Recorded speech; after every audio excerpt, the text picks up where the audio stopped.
Alors, mon Pacalou, il y a une question qui me taraude là. Ah bon? Ça te taraude carrément? Et alors, c'est quoi cette question, Smarty? Eh bien, qu'est-ce qui sépare les champions de golf du reste d'entre nous les joueurs du dimanche? Mais c'est une excellente question, ça, Smarty. Alors, mon Pacalou, mon excellente question, certes, là, mais c'est quoi alors ta réponse? Ben, le vrai jeu de golf, Smarty, ce n'est pas les meilleurs clubs, les meilleures balles qui te le donnent. Oui, mon Pacalou, tu l'avais déjà dit. Ce n'est même pas le meilleur swing au monde. Si différent d'ailleurs d'un joueur à l'autre, hein, même chez les pros. Oui, mon Pacalou, ça tu l'avais déjà dit aussi. Hein. Ça explique pourquoi chaque prof de golf t'apprend le zeste avec des idées et des méthodes totalement différentes. Oui, c'est assez vrai ça, Smarty. Et puis je t'avais déjà dit aussi que le vrai golf, même si bien sûr il faut des fondamentaux du geste, hein, bien, le vrai golf, c'est ce qui se passe dans ton cerveau. C'est vrai d'ailleurs de n'importe quel domaine.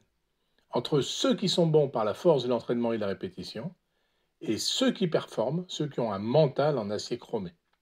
Mais c'est inné ça, la force de gagner, l'envie de gagner, mon Pacalou. Pas du tout, Smarty, pas du tout, c'est un mythe.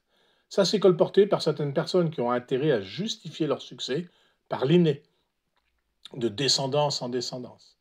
Les lignées d'artistes de cinéma aussi, les lignées d'entrepreneurs.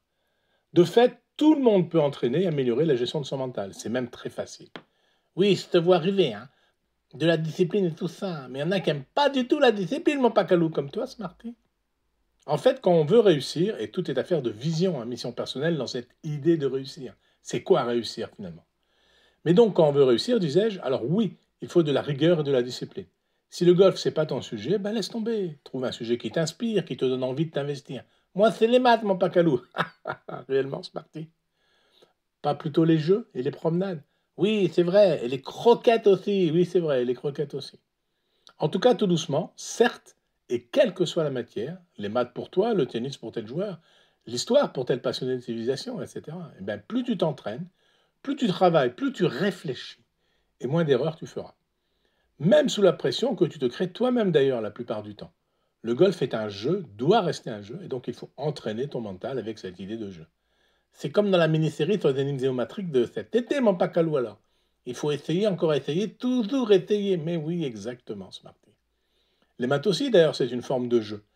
Dans la vie, quand tu as mangé, quand tu as bu et que tu as une suffisante sécurité physique, tout le reste peut-être doit être vu, selon moi, comme un jeu. T'exagères un peu là, mon Pacalou. Non, non, réfléchis un peu à ça, tu verras. En tout cas, ici, on parle de golf. Et donc, je te donne rendez-vous à la vignette suivante de cette mini-série pour étudier ces fondamentaux du mental, tout aussi indispensables pour progresser et performer, plutôt que simplement et seulement travailler son swing en practice et porter du poids pour obtenir un corps d'athlète. Des hâtes, mon Pacalou, des hâtes.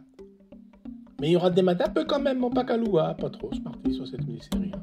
C'est plutôt une vidéo par semaine, toujours assez courte, pour comprendre et progresser dans la maîtrise de son mental. Pas de maths. Eh bien, des hâtes, mon Pacalou, des hâtes quand même s'il n'y a pas de maths. Hein.